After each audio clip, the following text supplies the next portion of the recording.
ગુજરાતમાં ઘણા ભ્રષ્ટ અધિકારીઓ લોકોને તેમના કામ કરાવવા માટે લાંચ અને રૂશ્વત માગતા હોય છે.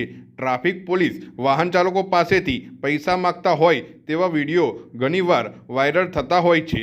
ત્યારે ખેડામાંથી પોલીસની ઉઘાડી લૂંટનો વિડીયો વાયરલ થયો છે, જેના લીધે લોકોનો સરકારી તંત્ર પરથી પણ વિશ્વાસ ઉઠતો જાય છે.